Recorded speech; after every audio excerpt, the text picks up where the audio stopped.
وسلام على عباد الذين اصطفى أما بعد أعوذ بالله السميع العليم من الشيطان الرجيم بسم الله الرحمن الرحيم إنا نحن نزلنا الذكر وإنا له لحافظون. ہم نے اس ذکر کو نازل کیا ہے اور قیامت تک ہم خود ہی اس کی حفاظت کے ذمہ دار ہیں.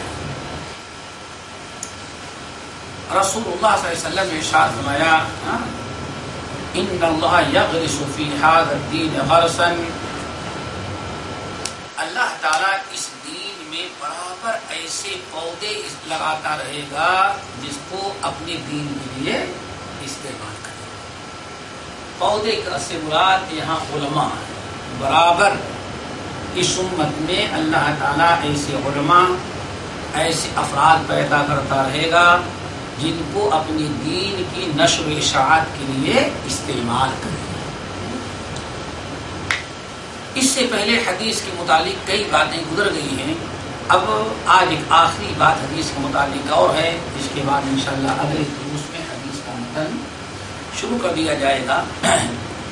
صحت کا اور امام احمد بن حنبل کا تذکرہ گزر چکا ہے.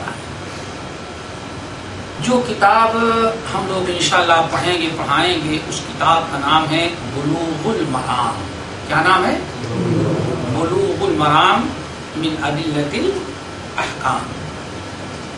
آج اسی کتاب کے متعلق اور کتاب کے لکھنے والے کے متعلق کچھ باتیں کی جائیں گی.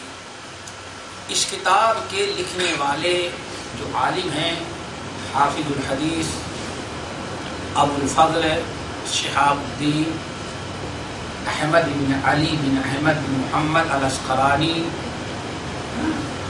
ابن حجر الاسقلانی، یہ مصر میں پیدا ہوئے. بلوغ المرام کے مصنف جن کو ابن حجر سے لوگ جانتے ہیں، ابن حجر سے جانتے ہیں. یہ پیدا ہوئے ہیں 772 ہجری کے اندر. مصر میں 772 ہجری کے اندر یہ پیدا ہوئے ہیں اور 852 ہجری میں مصر ہی کے اندر ان کا انتقال ہوا ہے.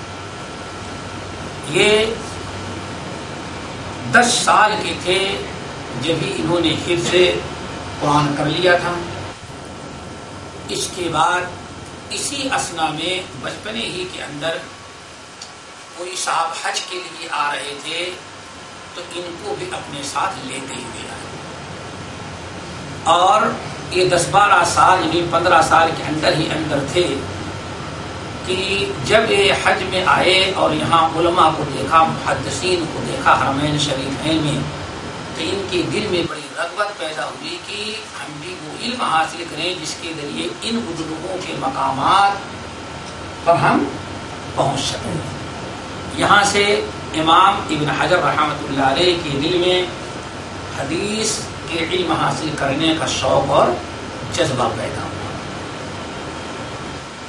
حدیث حاصل کرنا شروع کیا، بلکہ حدیث کے ساتھ ساتھ ہر فن کے اندر انہوں نے بڑے اعلیٰ درجے کے اساتذہ کو ڈھونڈا اور ان سے شاگردی اختیار کی. حدیث کو انہوں نے مکہ، مدینہ، حجاز، شام، مصر ان تمام علاقوں میں دوڑ دھوپ کر کے، بغداد، عراق، ہر جگہ انہوں نے بڑے بڑے علماء سے حدیثیں حاصل کی. سب سے بڑے عالم استاد کے حدیث کے جو ان کے سب سے بڑے استاد تھے جن کو شیخنا سے تعبیر کرتے ہیں ابن حجر رحمۃ اللہ علیہ، ان کو کیا کہتے ہیں؟ شیخنا. وہ حافظ عبدالرحیم الحافظ العراقی رحمۃ اللہ علیہ، عراق کے رہنے والے، اپنے وقت کے سب سے بڑے حدیث کے یہ حافظ تھے. ابن حجر رحمۃ اللہ علیہ نے سب سے زیادہ علم حدیث میں جو مہارت حاصل کیا ان کی شاگردی کیا.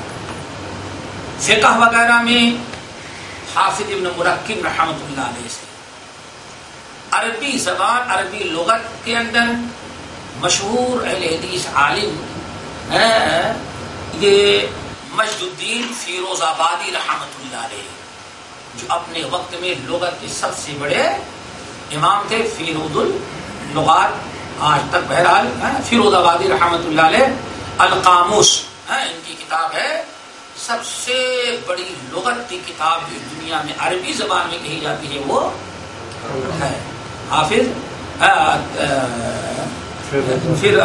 فیروز آبادی رحمۃ اللہ علیہ نا، مجد الدین فیروز آبادی رحمۃ، یہ بڑے ہی کتاب سنت کے دائی اور شیدائی تھے. انہوں نے کتاب لکھی سفر السعادہ، جس کے مقدمے ہی میں رکھ دیا کہ میرے اس کتاب کے لکھنے کا مقصد یہ ہے کہ میں دیکھتا ہوں لوگ ابو بکر و عمر کیا زید و عمر، یعنی کہاوت ہے کہ لوگوں کے اقوال کے پیچھے دوڑنے لگے، تو میں اس کتاب کو لکھ رہا ہوں کہ لوگ زید و عمر کے قول کو چھوڑ کر کے کس کے باتوں پر عمل کریں، کتاب و سنت پر عمل کریں. تو انہوں نے شاگردی اختیار کی حدیث کے اندر مجد الدین فیروز آبادی رحمۃ اللہ علیہ سے.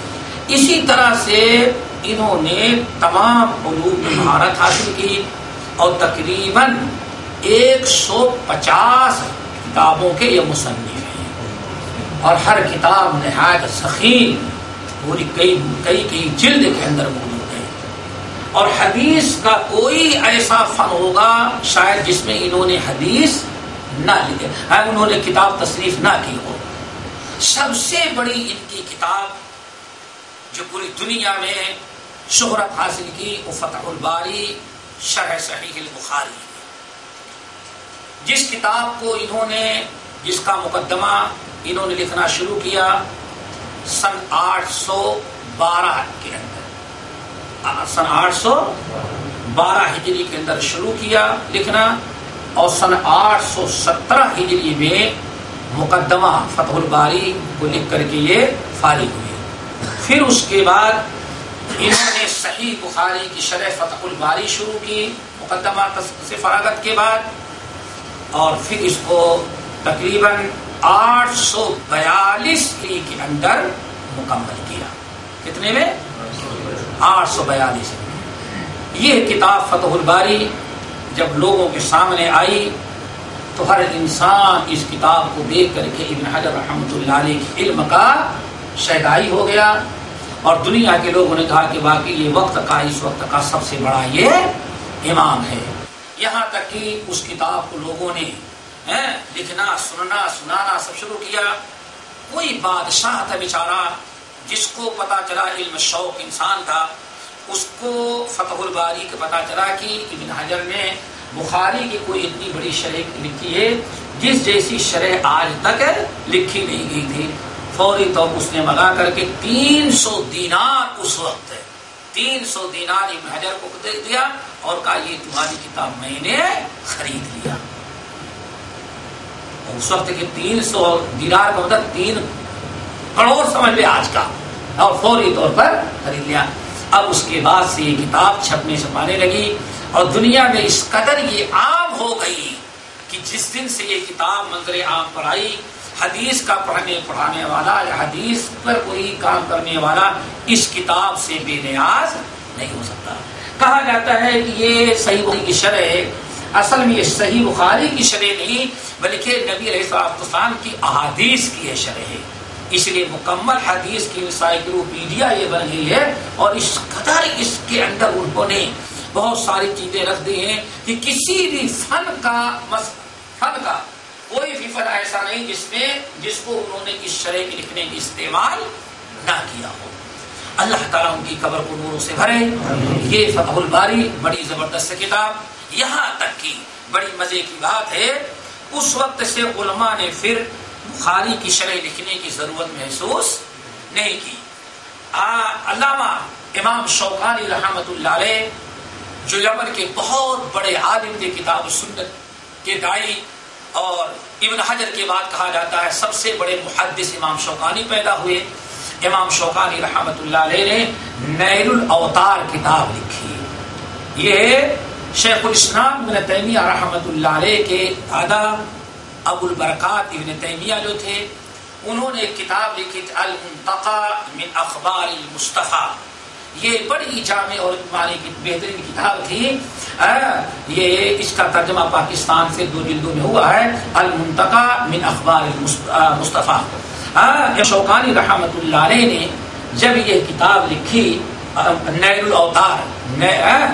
الاوطار فی شرح منتقى اخبار، جب یہ نیل الاوطار لکھی گئی تو پوری دنیا کے لوگوں کی نگاہوں میں فتح الباری کے بعد سب سے بڑی شرح حدیث کی جو کتاب آئی وہ نیل الاوطار امام شوکانی کی بن گئی.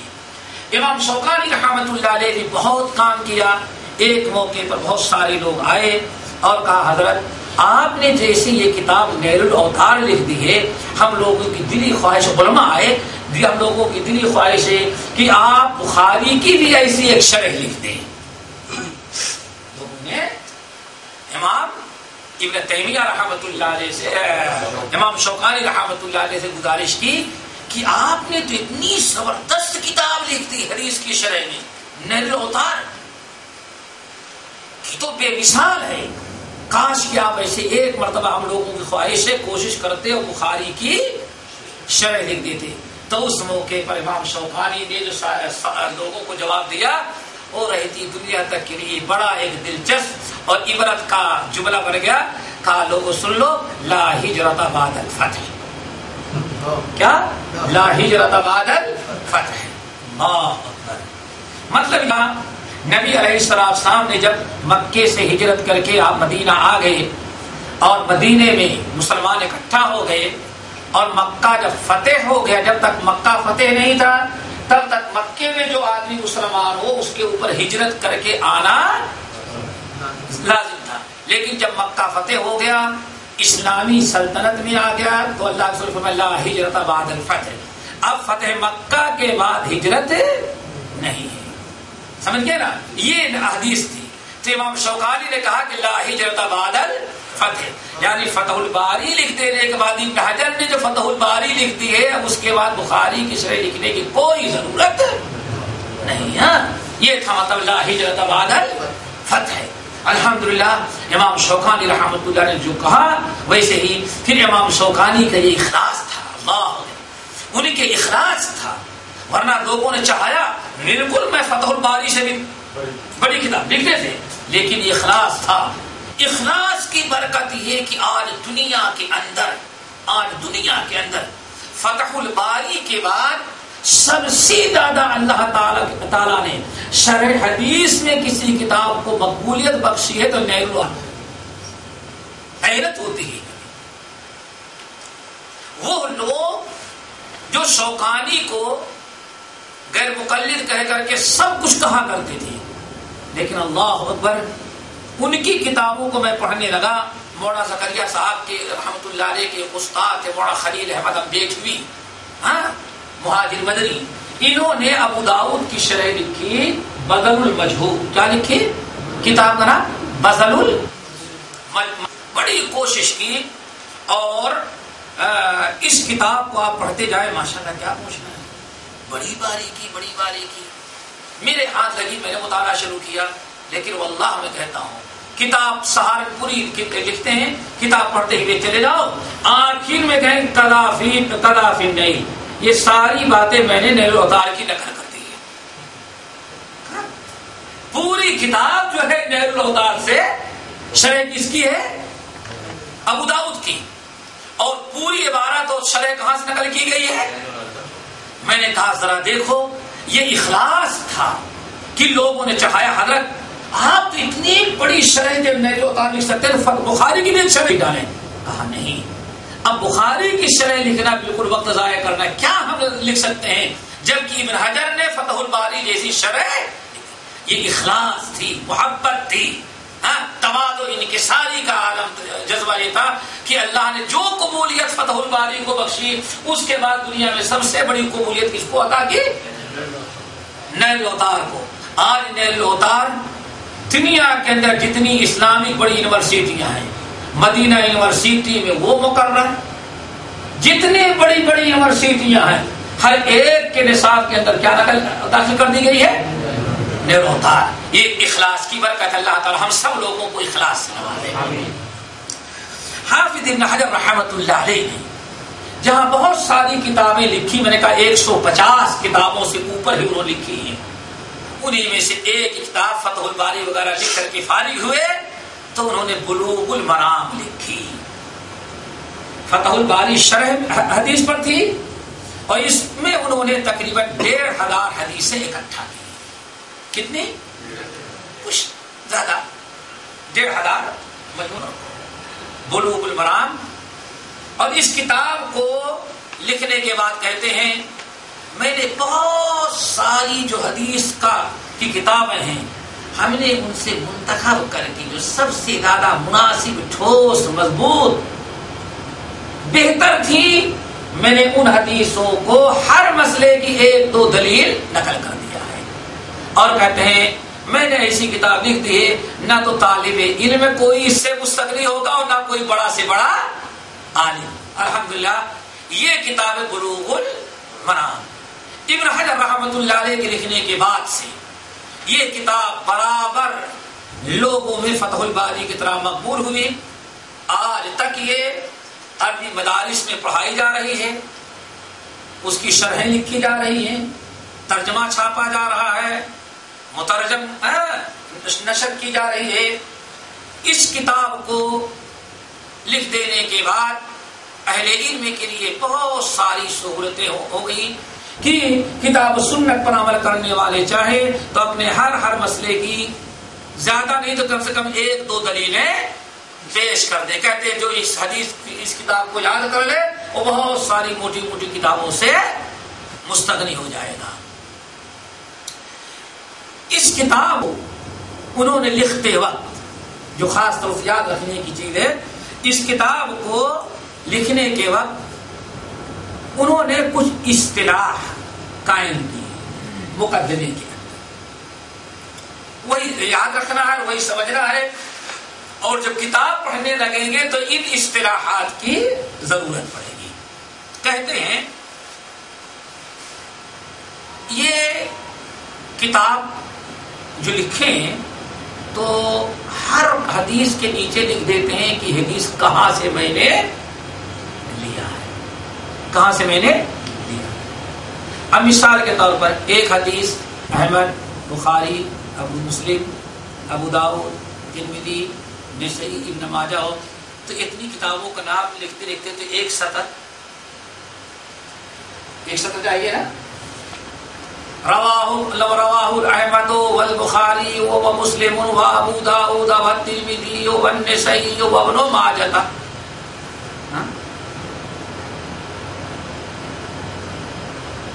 امام ابن حجر رحمۃ اللہ علیہ نے مختصر اصطلاحات کی تاکہ بالکل آسانی ہو جائے، بس کہہ دیں گے اخرجہ السبعۃ، ایک جملہ بس، کیا اخرجہ السبعۃ، اخرجہ الخمسۃ، رواہ الاربعۃ، رواہ الثلاثۃ، اخرجہ الشیخان متفق علیہ۔ یہ چند اصطلاحات ان کو یاد رکھنا ضروری ہے۔ ابن حجر رحمۃ اللہ علیہ کہتے ہیں جس حدیث کے متن کو نقل کرنے کے بعد میں کہہ دوں رواہ السبعۃ یا اخرجہ السبعۃ، اس حدیث کو 7 نے روایت کیا ہے، کہتے ہیں اس سے ہماری مراد 7 کتابیں ہوتی ہیں۔ امام احمد بن حنبل، ابو داؤد، بخاری، مسلم، ابو داؤد، ترمذی، نسائی، ابن ماجہ۔ اتنی لمبی عبارت کی بجائے کیا کہہ دیا؟ اخرجہ السبعۃ، 7 نے اس کو روایت کیا۔ اب 7 سے مراد ایسا نہیں کہ ہر کوئی کہتے امام 7، جیسے بہت سارے لوگ کہتے ہیں طلب العلم فریضۃ علی کل مسلم، اللہ رسول نے ارشاد میں ہر مسلمان کے اوپر علم حاصل کرنا فرض ہے، تو مسلم کا ترجمہ بساوقت رواہ مسلم لوگ کہہ دیتے ہیں، تو یہاں اخرجہ السبعۃ امام 7 نہیں مراد ہے بلکہ 7 امام مراد ہے، یعنی اس حدیث کو امام احمد، امام بخاری، مسلم، ابو داؤد، ترمذی، نسائی، ابن ماجہ۔ آگے بات سمجھیں، یہ یاد رکھنے کی چیز، سمجھ کبھی میں کہہ دوں گا حدیث نقل کروں گا اور حدیث کو نقل کرنے کے بعد میں کہوں گا اخرجہ الخمسہ یا رواہ الخمسہ، اس کو 5 اماموں نے روایت کیا ہے۔ 5 امام میں کون؟ بخاری اور مسلم کو نکال دے تو باقی 5 بچے، وہ کون ہے؟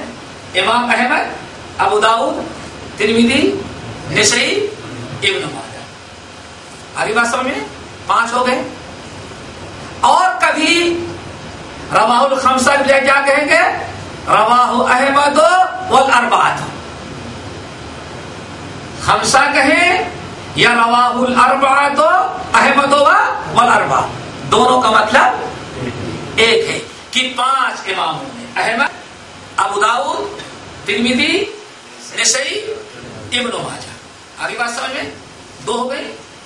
نمبر 3 کہتے ہیں کبھی میں کہوں گا اربعہ، یہاں لوگ بہت دھوکہ کھاتے ہیں۔ اخرجہ الاربعہ تو بڑے پڑھے لکھے بندے کیا کہتے ہیں؟ چاروں اماموں نے روایت کی، ائمہ اربعہ نے روایت کیا۔ نہیں، یہاں اربعہ سے فقہ کی کتابوں میں آئے گا کہ ائمہ اربعہ نے، تو مطلب ہے کہ امام ابو حنیفہ رحمۃ اللہ علیہ، امام مالک، امام شافعی اور امام احمد بن، فقہ میں نام آئے گا تب۔ اور حدیث کی کتابوں میں جہاں آئے گا کہ اربعہ، تو وہاں اربعہ سے مراد ائمہ اربعہ نے چاروں امام نہیں بلکہ امام ابو داؤد، امام ترمذی، امام نسائی، امام ابن ماجہ، یعنی سنن اربعہ۔ ان کو کیا کہا جاتا ہے؟ سنن اربعہ۔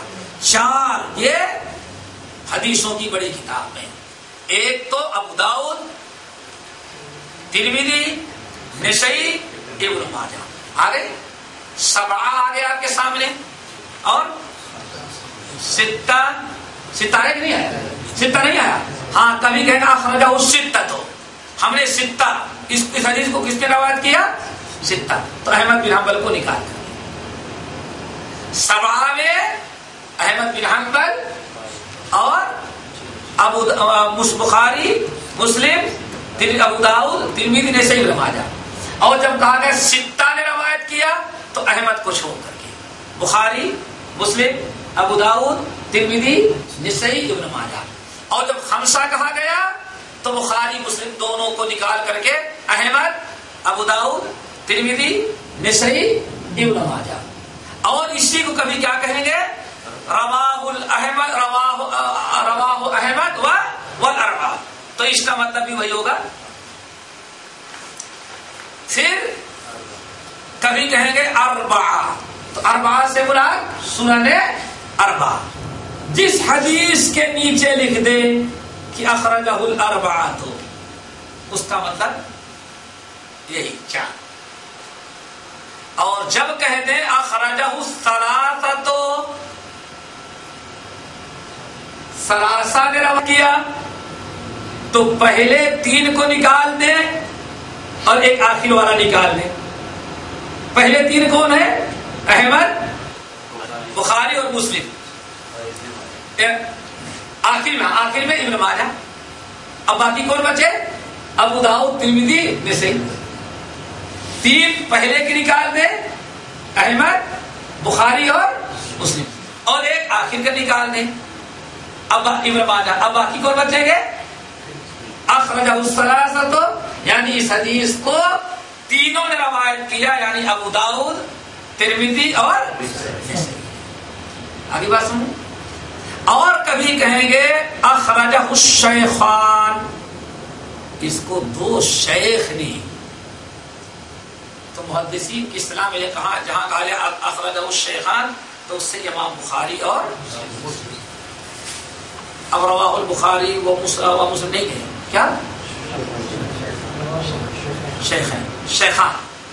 اور کبھی رواہ الشیخان کے بجائے متفق علیہ، متفق علیہ کیا مطلب ہے؟ اس حدیث کے روایت کرنے پر اتفق علی روایتہ الشیخان، اس حدیث کے روایت کرنے میں بخاری اور مسلم کا اتفاق، یعنی دونوں بخاری بھی پائی جائے گی اور مسلم بھی۔ ٹھیک ہے، یہاں یہاں ایک چیز ہے، اگر امام ابن حجر رحمۃ اللہ علیہ کہتے ہیں اگر میں نے کسی حدیث کو نقل کرنے کے بعد صرف اتنا ہی کہہ دیا کہ بخاری اور مسلم متفق علیہ ہے، کیا کہہ دیا یعنی بخاری اور مسلم روایت کیا ہے، تو کبھی اس کا یہ مطلب نہیں ہوگا کہ ہاں یہ حدیث کی اور کتابوں میں حدیث نہیں ہے. یہ بھی درست سمجھنا اچھی طرح سے. اگر میں نے کہہ دیا کہ اخرجہ متفق علیہ میں نے کہہ دیا، کہتے ہیں اس کا مطلب یہ نہیں ہوگا کہ ہاں بس حدیث کی کسی اور کتاب میں حدیث نہیں، صرف بخاری اور مسلم میں. ہو سکتا ہے میں نے کہا یہ حدیث متفق علیہ ہے، وہ حدیث سبعہ میں ہو، ستہ میں ہو، خمسہ میں بھی ہو، ثلاثہ میں بھی ہو، دنیا کے جتنی حدیث کتابیں سب میں ہو، لیکن میں اس لیے دو ہی کا نام لے لیا. کیوں؟ ان دونوں کی روایت کر دینے کے بعد حدیث اتنی مضبوط ہوتی ہے کہ پھر کسی کا نہیں بھی ذکر کریں گے تو کوئی فرق ہے نہیں آتا. یعنی بخاری اور مسلم کا یہ اتنا معیار ہے کہ اگر کسی حدیث کو دونوں ہی نے روایت کر دیا تو باقی اور لوگ محدثین کے روایت کرنے کی کوئی فکر. اب ہو سکتا ہے کہ واقعی ایسی حدیث ہو جس کو میں متفق علیہ کہہ دوں، وہ صرف بخاری اور مسلم ہی کے اندر ہو، اور یہ بھی ہو سکتا ہے کہ ہم نے کہہ تو دیا لیکن ہم جانتے ہیں کہ اس کو اور محدثین نے روایت کیا ہے، لیکن چونکہ بخاری اور مسلم کے نام لے لینے کے بعد اب مزید کی ضرورت نہیں رہتی، اس لیے میں نے سب کا نام چھوڑ دیا. آگے بات سمجھ میں. اب اس کے بعد ان 7 کتابوں کے علاوہ جس کتاب کی بھی حدیث ہوگی اس کا نام لے لیں گے. کیا کر لیں اس کا؟ جیسے ابن خزیمہ کی طرح ابن خزیمہ کا یا اخرجہ الاربعۃ والحاکم وابن حبان وابن خزیمہ وابو بکر بن ابی شیبہ.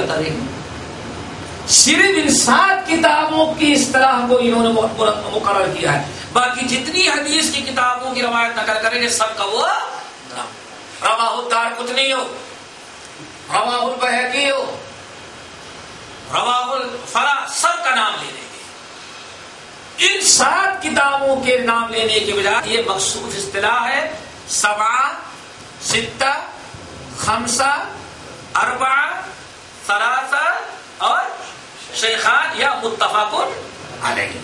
یہ اصطلاح یاد رکھیں. اب کتاب شروع ہوگی تو ان اصطلاحات کی فوراً پہلے ہی حدیث سے ضرورت پڑ جائے گی. ان اصطلاحات کا یاد رکھنا ضروری ہے. اللہ تعالیٰ نے اس کتاب جو بلوغ المرام ہے اس کو بھی بڑی قبولیت بخشی الحمدللہ. اس وقت سے لوگوں نے اس کی شرح لکھنا اور اس کا ترجمہ کرنا، اس کو پڑھنا پڑھانا اس وقت سے شروع ہوا اور آج تک وہ چلتا آ رہا ہے. اس کی سب سے پہلی شرح علامہ مغربی نے البدر التمام لکھی، لیکن پھر اسی کی اب چھپ گئی. اسی کتاب کو البدر التمام جو بڑی ہی مطول شرح تھی اس کو مختصر کر کے علامہ محمد بن اسماعیل الامیر الصنعانی رحمۃ اللہ علیہ جو بڑے ہی اعلیٰ درجے کے محدث و فقیہ تھے، کتاب سنت کے پیروکار تھے، انہوں نے البدر التمام کو مرخص کر کے 4 جلدوں میں اس کی شرح مرتب کر دی، جس کا نام رکھا سبل السلام. کیا رکھا؟ یہ بالکل ایک عام ہے، انہوں نے رکھا سبل السلام.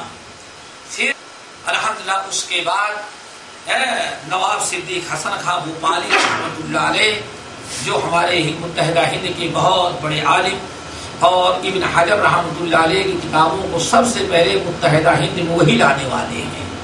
اللہ نے ان کو مال و دولت سے نوازا تھا. مصر سے انہوں نے فتح الباری کا نسخہ منگایا، ابن کثیر کا نسخہ منگایا. اس طرح سے انہوں نے چھپا کر کے متحدہ ہند میں بالکل تقسیم کیا. ان کی بڑی تمنا تھی بلوغ المرام کی شرح 4 جلدوں میں 3 جلدوں میں ضخیم جلدوں میں فارسی کے اندر لکھی مسک الختام فی شرح بلوغ المرام. ابھی وہ کتاب موجود ہے لیکن اب پڑھنے پڑھانے والے اس کتابیں ختم ہو گئی. کیوں؟ اب فارسی نہیں چاہیے، انگریزی چاہیے، وہ سائنس چاہیے. اس لیے آج کے پڑھے ہوئے لوگ اب اس کتاب کو سمجھ بھی نہیں سکتے. پھر انہوں نے عربی میں بھی یہ کتاب لکھی ہے ان کے بیٹے نور الحسن نے، جس کا نام رکھا فتح العلام فی شرح بلوغ المرام. پھر اس کتاب کو ترجمہ کرنے میں اور حاشیہ اردو شرح کرنے میں سب سے پہلے بہت بڑے اہل حدیث عالم تھے مولانا عبد التواب صاحب ملتانی رحمۃ اللہ علیہ. انہوں نے سب سے پہلے اس کا ترجمہ بین السطور لفظی ترجمہ کیا اور اس کتاب کو پھر اس پر حاشیہ چڑھایا. اور آج اردو حاشیہ میں سب سے جامع معنی مختصر حاشیہ جو ہے مولانا عبد التواب صاحب مانی رحمۃ اللہ علیہ کا ہے.